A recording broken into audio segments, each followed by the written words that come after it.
سلطان صلاح الدین ایوبی سے کہا گیا کہ آپ بڑی لمبی مسافت سے تشریف لائے ہیں، پہلے آرام کر لیں۔ تو سلطان صلاح الدین ایوبی نے تاریخی الفاظ کہے، میرے سر پہ جو دستار رکھ دی گئی ہے اس کا اہل نہیں۔ اس دستار کا حق نبھانے کی خاطر میں نے اپنا آرام اور اپنی نیند کو ختم کر دیا۔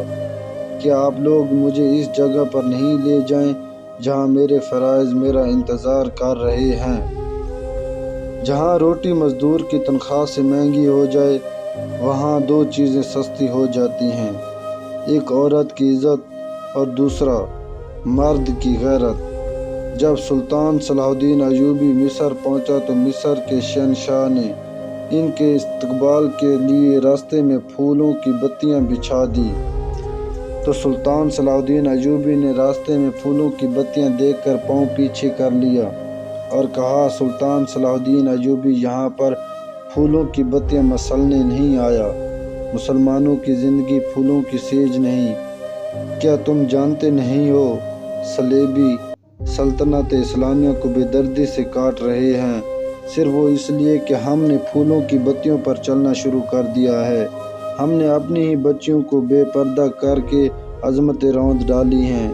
میری نظر فلسطین پر لگی ہوئی ہے، تم میری راہ میں پھول بچھا کر مصر سے بھی اسلام کا پرچم اتروا دینا چاہتے ہو۔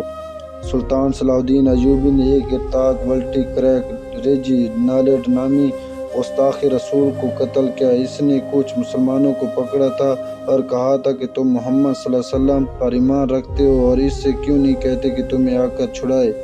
سلطان صلاح الدین ایوبی کو جب یہ بات پتہ چلی تو اس نے قسم کھا کر کہا تھا کہ اس گستاخ رسول صلی اللہ علیہ وسلم کو میں ہی قتل کروں گا۔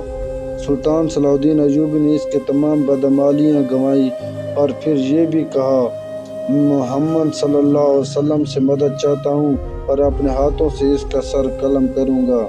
جب سلطان صلاح الدین ایوبی کا انتقال ہوا تو خزانے میں تجہیز و تکفین کے لیے رقم موجود نہ تھی۔